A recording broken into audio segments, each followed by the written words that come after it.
Now, that was a pretty good guess. There's one French word that's the key to it. And everybody knows that French word.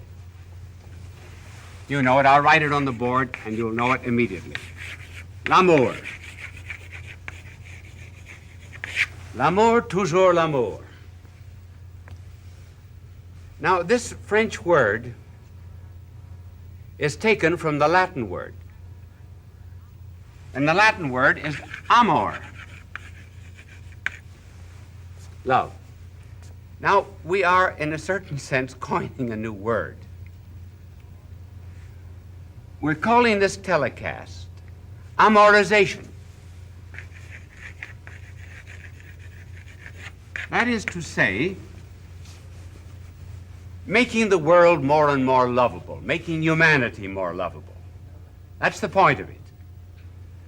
Of course, it's a very broad subject because the word love can be used in so many different senses. For example, I love crepe Suzette. I love Paris in the spring. I love the Mets. I love Susie.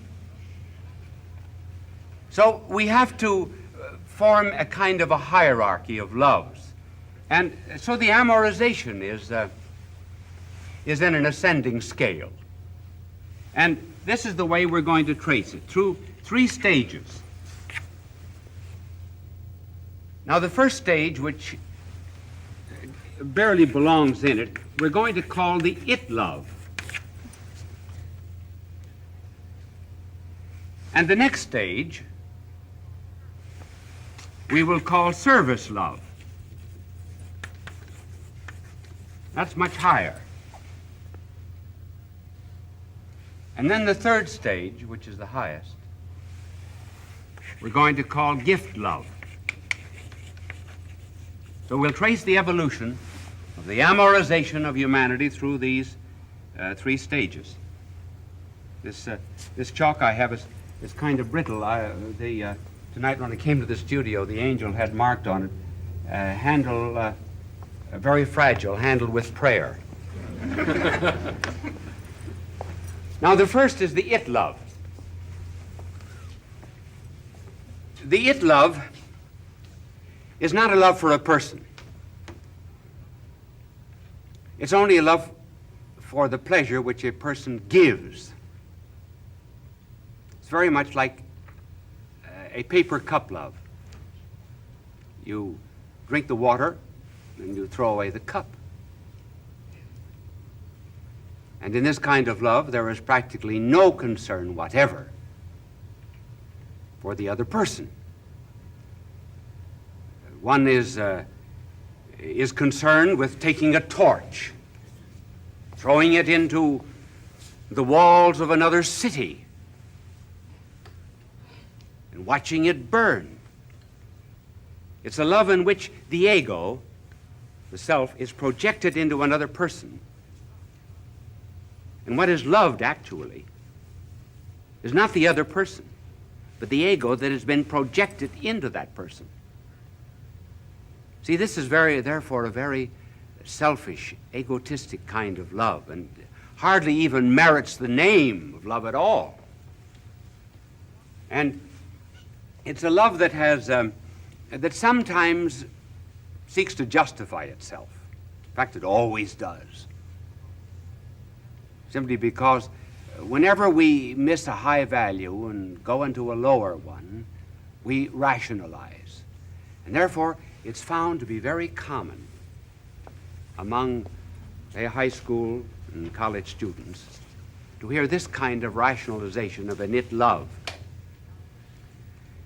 A young man, for example, who has not in some way violated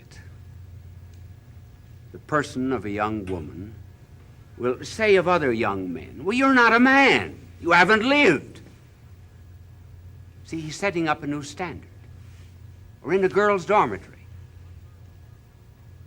one girl will say to another girl, what, you haven't lost your virginity? You're not modern.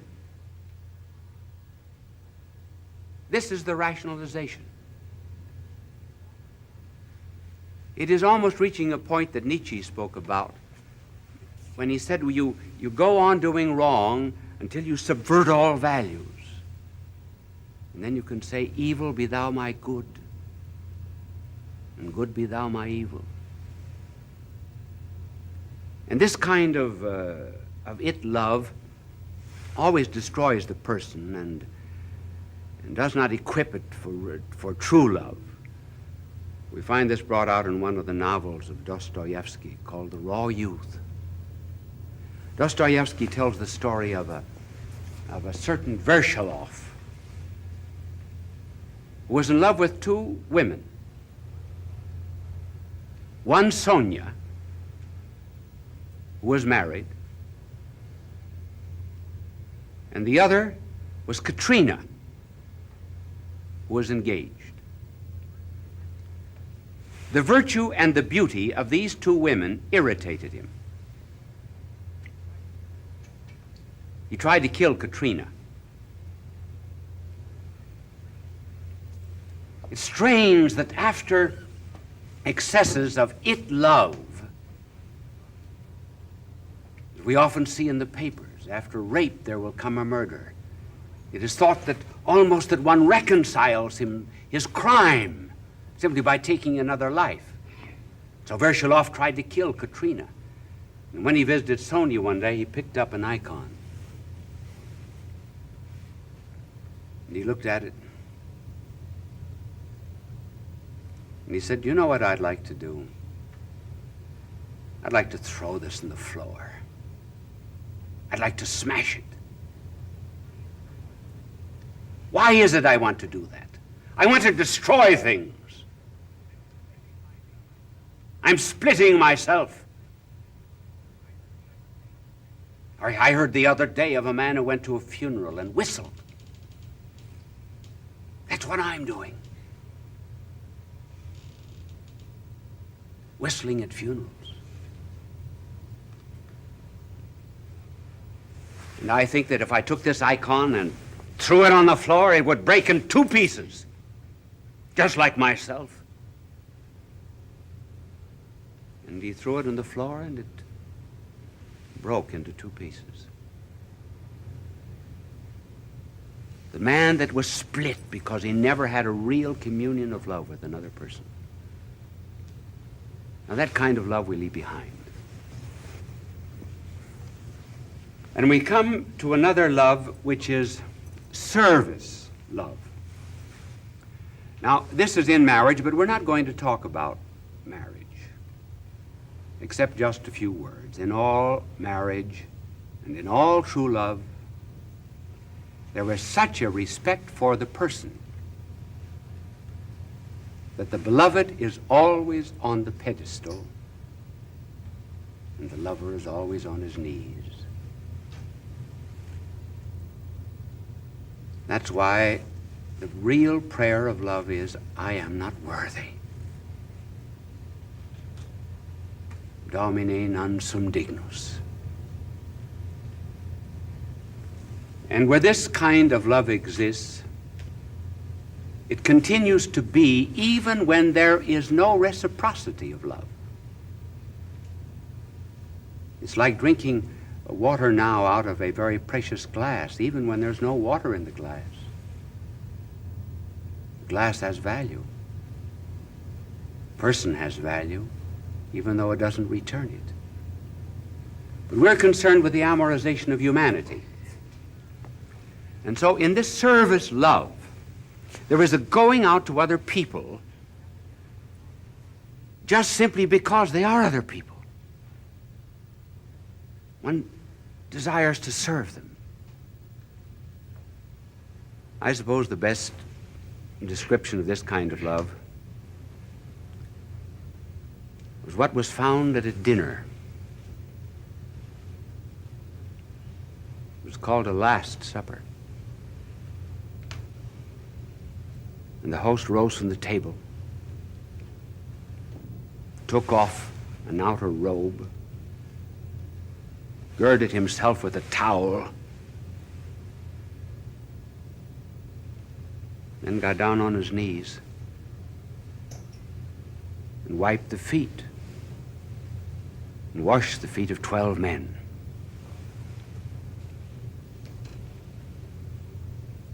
It was a symbol of this divine host who took off the robe of his glory and pomp and girded himself with the humanity of a suffering slave doing dirty work,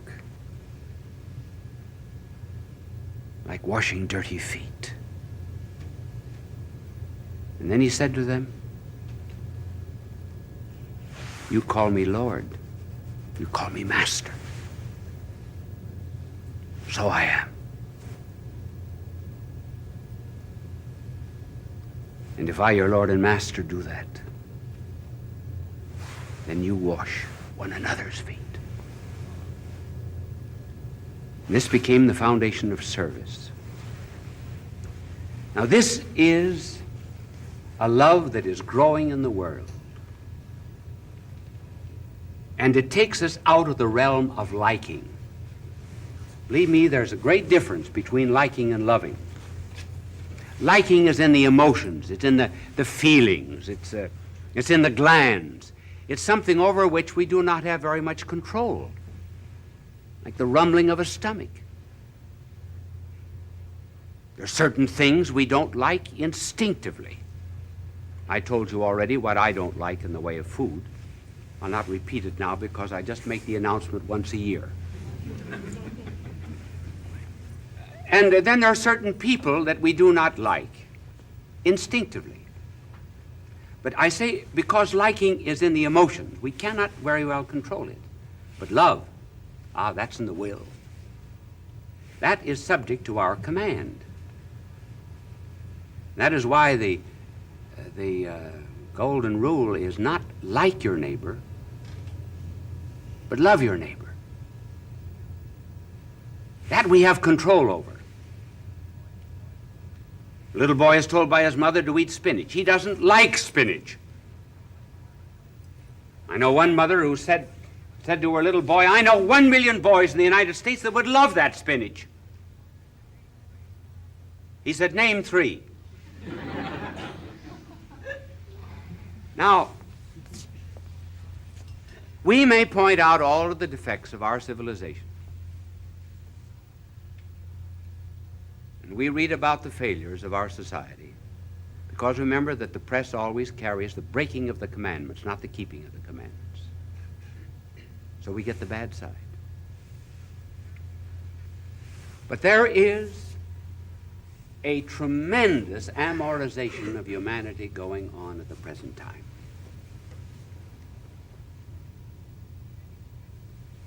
Take any defect of the UN that you please. What is behind it? Amorization of nations. At least they're trying to settle disputes in a peaceful way. Foreign aid, all right, it's wasted. It should be distributed by people who are on the scene. But at any rate, it's service, it's love of humanity. Psychiatrists, doctors, social workers, teachers, those who are defending civil rights, those who are helping the downtrodden, volunteer workers in hospitals, missionaries. All of these people are carrying a message of love throughout the world. And we're apt to forget that this love of theirs is perhaps saving the world. You say, well, it's not religious, it's not divine. Maybe it is not. Yet, when our blessed Lord washed the feet of the disciples, Peter said, "No, not my feet." And our Lord said, "If I do not, you will not have any part with me." And Peter said, "Then wash my hands, my feet, my head, everything." Our Lord said, "You do not understand now, but you will understand later on. You'll understand later on." And so, even the communists, who every now and then do something for their neighbor, the Buddhists, the Muslims, everyone in the world who was engaged in any kind of service out of love for neighbor, whether they like the neighbor or not, they may not yet know what they're doing, but they will know later. It's like the sun. How many people know how distant the sun is from the earth? How many tons of energy does it burn a day in atomic fission to light and heat this world? They do not know all of its secrets, but who is there that does not live by its light and by its heat? And so someday all of these will eventually come to the knowledge of the higher love, the gift love. And they'll begin to see that this service love that they had for their neighbor is something that had its roots in the divine. They have sparks. Somewhere there had to be a flame. All their love is the segment of a circle. Someday they'll have the circle. And that was why the Greeks, who used this word for love, eros, finally became degenerated into a carnal, sensual love. And when true love came into the world, this gift love, greater love than this no man hath, Christianity had to find a new word for it. Agape. Another kind of love. Why, this word is used only 10 times in the greatest of all the Greek poets, Homer. It's only used 3 times in one of the great comedies or dramas of Euripides. But in the New Testament, it's used 320 times. See, it's something new. And so be hopeful about the world. It's being amorized in the right kind of way, despite all of our failings. I can summarize it all by telling you of an incident that happened to me. It was during my student days at the University of Louvain in Belgium. I went down to Paris to preach, and I stopped at a small hotel near the Opera Comique of Paris. And there was an Englishman playing a piano in a small salon. And I listened to him for a while and complimented him. And then after I said, would you like to come and take dinner with me? He said, all right. So we went to a little restaurant near the hotel. He told me that he was a salesman in one of the best known and most reputable jewelry stores in Paris. During the course of the dinner, he said, I have a problem. He said, do you know that I've never met in my life one good man or one good woman? Never. So I thanked him for the compliment. And then he went on to say, I meet a woman and then I get tired of them. He said, just a year ago, this coming 11th of February, he said, I was in this restaurant. Over there at that table was a woman who was trying to break a lump of sugar into a cup of coffee. She couldn't break it. I went over and helped her, and she told me how mean her husband was to her. So I said, well, come and live with me. Live with me. There's the it love. So he said, she's been with me ever since. I'm tired of her. So this morning, I bundled up all of her clothes, left them with the concierge, but she anticipated my move. And she left me this note. Read it. And it read, Dear Puppy. See, it was the it love. It was a sad love. It's a puppy love has got a face like a basset hound. And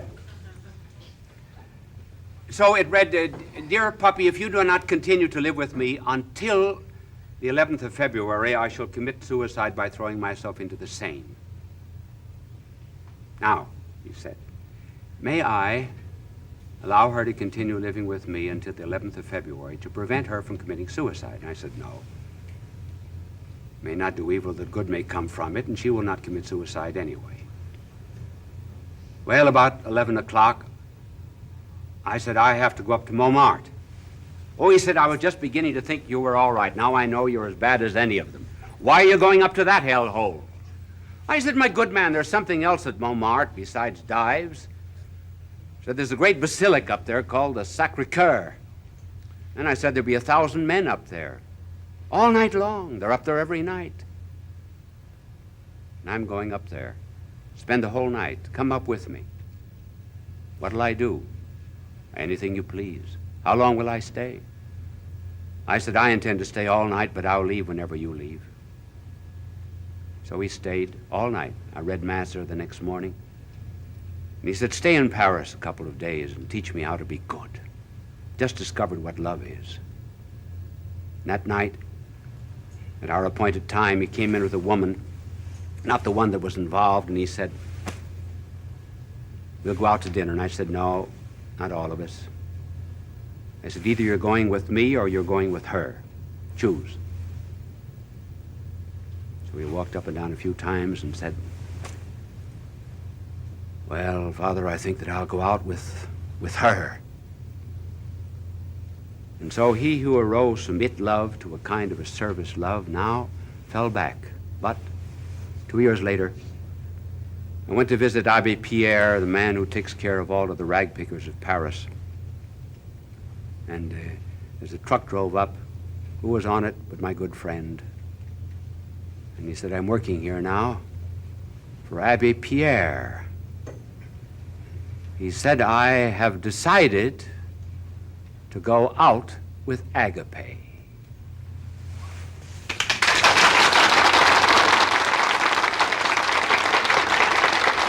Bishop Sheen will return in a moment.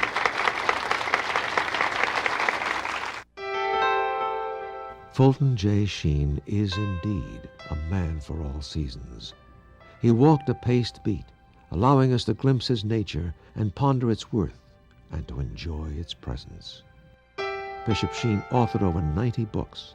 He broadcast countless radio and television programs and ministered in many parts of the world to people of every belief.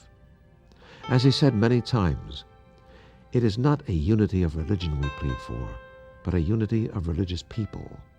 We may not be able to meet in the same pew, but we can meet on our knees. There are two kinds of knowledge about things. In order to love human things, we first have to know them.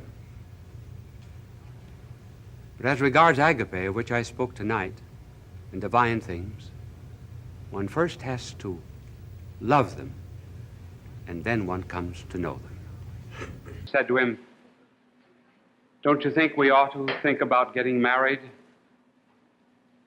And he said, at our age, who'd be having either of us?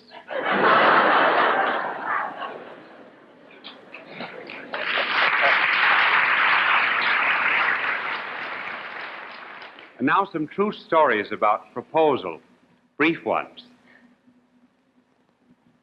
This little girl, when she was a young woman, when she was proposed to, was asked by the young man, what kind of an engagement ring would you like?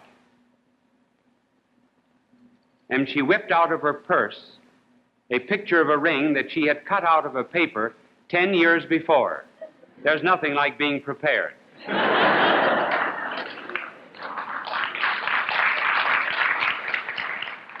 And then this other young lady had been waiting for a year or two for a proposal, and she was absolutely sure that on Christmas Eve he would bring a ring and propose. So she was watching him very carefully as he came in, and he had a great big box, a fine box of chocolates, which he gave her. Well, she was so mad. When she saw those chocolates, she chucked them all into the fire, ring and all. They're not married to this day. There are various ways of making a proposal, and the way one proposes depends upon how one loves, and there are three ways of loving. The Christian way, the romantic way, and the scientific way. The Christian way is based upon the fact that the other person is a gift of God and is a person.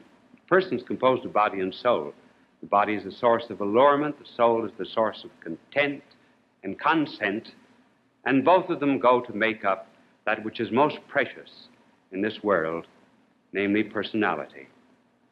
And in the face of a blessing, such as the other person, one feels a sense of unworthiness. And that is one of the reasons why, in proposing, one regards the other person as a gift, and the other person regards the one proposing as a gift, and both think of themselves as gifts of God that are under some expression of the will of God in a relationship one to the other. And because of that humility, that is why a proposal of that kind is often made on the knees. Because the beloved is always on the pedestal. The lover is always on his knees. He does not deserve that blessing. Every communion has that sense of unworthiness, even though it be the soul with the divine master, or person with person. The cry is, "Oh Lord, I am not worthy." And in the engagement, man is willing to surrender his freedom out of love. Of course, the girl may say when he proposes, "Now listen, you say you love me. You say that you love me above every other girl in the world. Do you realize that there are 683,412 eligible young women in this city? Have you tried all of them before you came to me? How do I know that you love me more than you love them?" Well, if he's a good metaphysician, which he probably isn't, but if he is, he will say, listen, every act of love is not only an affirmation. Every act of love is also a negation. And the mere fact that I choose you, I reject everyone else in all the world. And that is true of real love. Now, of course, when a man makes the proposal and becomes engaged, he goes through all sorts of fantastic actions. Some have been very well described by Chesterton. When G.K. Chesterton became engaged to Frances Blogg on a bridge in St. James's Park, London, he felt it was necessary, after she had accepted him, to go home and tell Frances Blogg's mother that he had proposed. And Gilbert Chesterton was very nervous. Didn't know exactly how to tell the mother, and the mother perceived that Gilbert was very nervous. She had just finished papering the house. And so she thought, well, maybe she could calm Chesterton a bit by saying, "Gilbert, what do you think of the wallpaper?" So Chesterton was at art school. He had a great big black crayon in his pocket. And he immediately stood up like a great knight, went to the wallpaper, and drew on the side of the wall a great portrait of Frances, his beloved. And when he proposed to her, he wrote something like this. It was a beautiful expression of a Christian engagement. "There are 4 lamps of thanksgiving always before me. The first is for my creation out of the same earth with such a woman as you. The second is that I have not, with all my faults, gone after strange women. You cannot think how a man's self-restraint is rewarded in this. The third is that I have tried to love everything alive, a dim preparation for loving you. And the fourth is, but no words can express that. Here ends my previous existence. Take it. It led me to you." Young men who are like to have copies of Chesterton's proposal may write to me.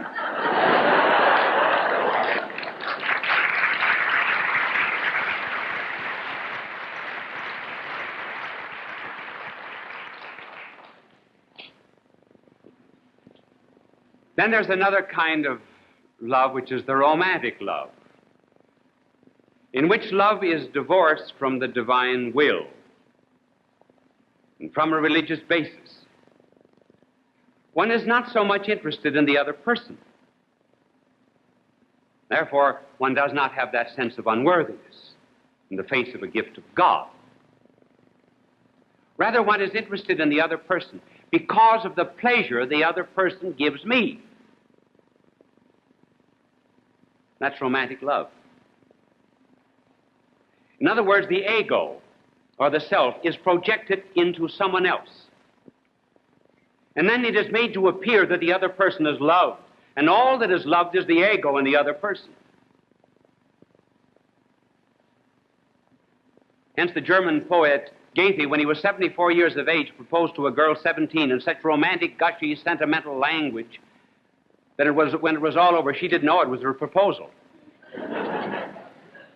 And Goethe's Faust was not interested in creating love in someone else, expressing reverence. He was only interested in seeing love created in himself. Don Juan the same. Don Juan needed another person in order to beget this experience within himself. But he was without any reverence for a person outside. Stendhal wrote on love at the beginning of the last century, gave an expression of romantic love that ought to make young women beware. He said that love is like crystallization. He said that in the salt mines of Salzburg, a strange phenomenon takes place. If one cuts the leaves off a limb of a tree and puts the limb down into the salt mine of Salzburg, after several weeks, that limb will come out as if it were glittering with diamonds. Stendhal said that is what you have to do in love. You have to crystallize the other person. Endow the person with qualities in your proposal which the other person really does not have. Well, that kind of romantic love very often ends in something actually that is very unromantic. And perhaps one of the best expressions of that kind of proposal, of romantic love, where it is always, remember, the self that is the principal interest, was well expressed in Jane Austen's Pride and Prejudice. That great classic of English literature, you remember, contains the proposal of a clergyman by the name of Mr. Collins to Elizabeth Bennet. Mr. Collins is not on his knees, but he proposes in the romantic fashion. Notice the importance of the I, not the importance of the lady. My reasons for marrying you are, incidentally, it's the man who always gives the reasons. I love you because you're beautiful, or because you're this, or because you're that. A woman never gives a reason. She loves. That's the reason. So Mr. Collins gives reasons. My reasons for marrying you are, first, that I think it is the right thing to do for every clergyman in easy circumstances, like myself, to set an example of matrimony in the parish.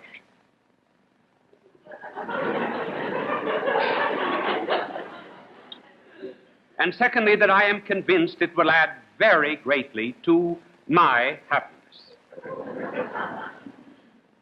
And thirdly, which perhaps I ought to have mentioned earlier, that it is the particular advice and recommendation of a very noble lady whom I have the honor of calling patroness. It was but last Saturday night that she said, "Mr. Collins, you must marry. A clergyman like you must marry. Choose properly, choose a gentlewoman for my sake and for your own."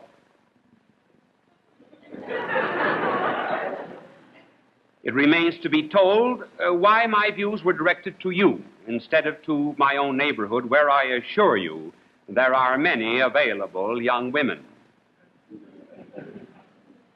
And now nothing remains for me but to assure you in the most animated language of the violence of my affection. I'm sure nobody will want this proposal. Well, Elizabeth Bennet, of course, refused Mr. Collins, and he said, you must give me leave to flatter myself that your refusal of my addresses are mere words. I shall therefore interpret your refusal to your wish of increasing my love by suspense, according to the usual practice of elegant females.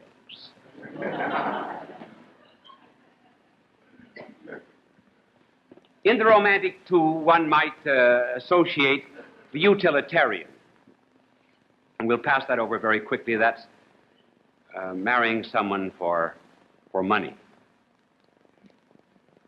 And for great money sometimes was asked if you married the most beautiful daughter in the family, and then you were paid a great deal of money if you married the ugliest. Sir Thomas More, the English chancellor and martyr and saint, married the ugliest daughter in a family just to please the family. He happened to be an excellent gentleman. It turned out all right, though she tried to convince him that he should not go to the stake and be martyred for his faith. And then, of course, there is the American businessman that I heard of. When the young man proposed to his daughter, he said, leave your name, address, telephone number. If nothing better turns up, I'll phone you.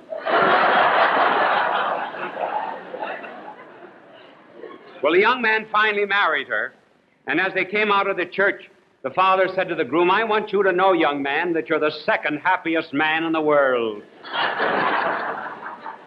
Well, that utilitarian love we can ignore because there's only one kind of love that can be bought. That's a puppy's.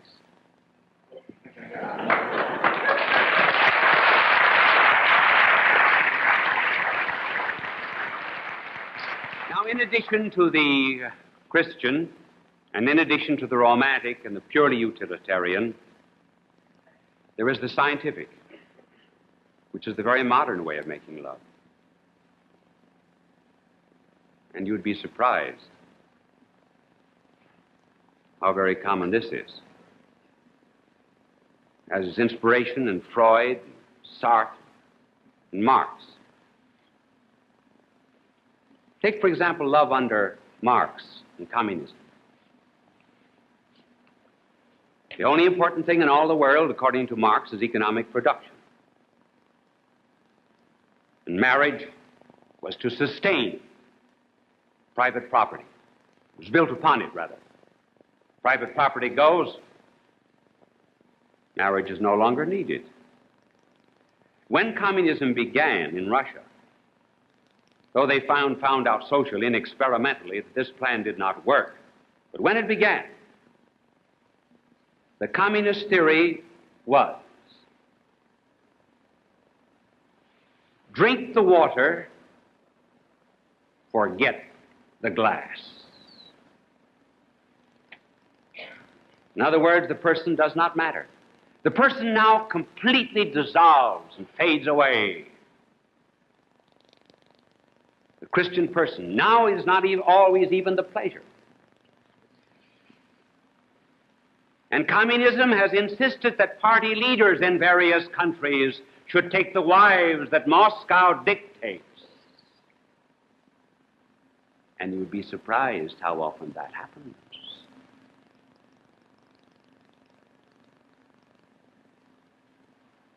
And then there's also the Freudian, where love is reduced to sex. See, what Freud has done is to interpret the person in terms of sex, instead of understanding sex in terms of the person. Well, obviously, all human relations are going to be upset on that principle.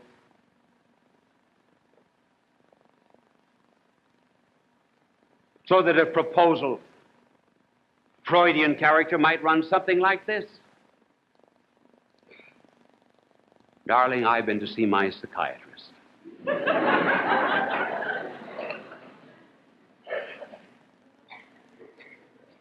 And I am sure that you have been to see yours. He assures us that we are erotically adjusted. If, therefore, it will be possible for you to give a free expression to your id, so that all of your great primitive libidinous instincts are able to manifest themselves without being submerged or smothered by that terrible superego of religion, morality, myths, and taboos that society, convention, and divinity has given us, well, then I think that possibly we might be able to make a go of this thing for a couple of years. And then those, of course, who do not know Freud and all of the intricacies, but nevertheless live in a purely scientific atmosphere where love is analyzed scientifically and the person disappears.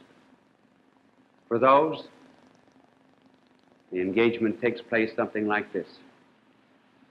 The man pulls a ring out of his pocket, maybe. He's in overalls, she's in slacks. How about it, babe?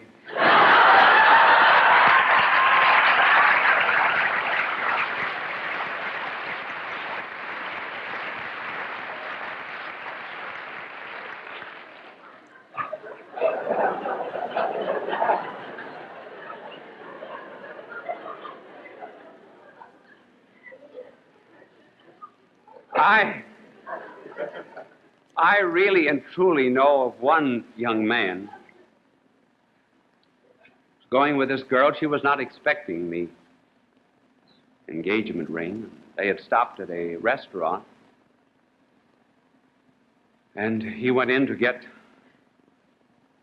some food and drink for her, and she was drinking a glass of water, and she almost swallowed the ring. He had put it in the glass of water. Not put on her finger, just in the cup. Person is no longer important. Then, of course, we have in the modern age engagement by univac.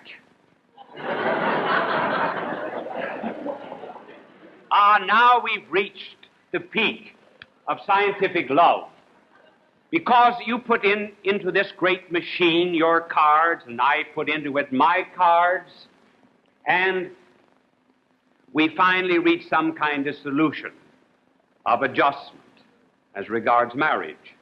The old ancients, they used to sometimes read the entrails of birds to find out what the future was. Today we read the entrails of machines to discover what we ought to do.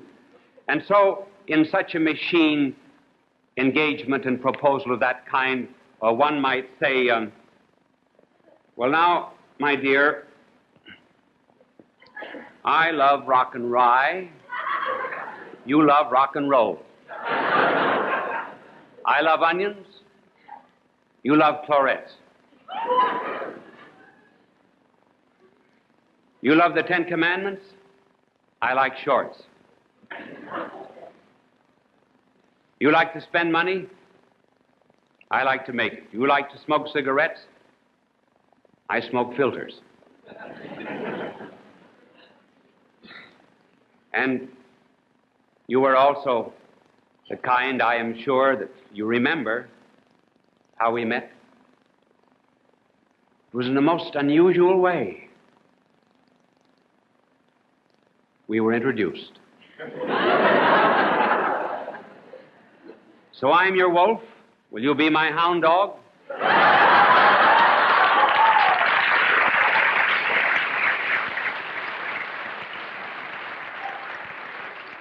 And perhaps we can make out a mathematical correlation of a life expectancy of 38 years with an assured annuity of $4,200 a year. And now what's happening? To the beautiful God-given thing called love, this is what's happening. It used to be that individuals sacrificed themselves for institutions. Today, institutions are sacrificed for the whims of individuals. The three great institutions of the universe are the church, the nation, and the family.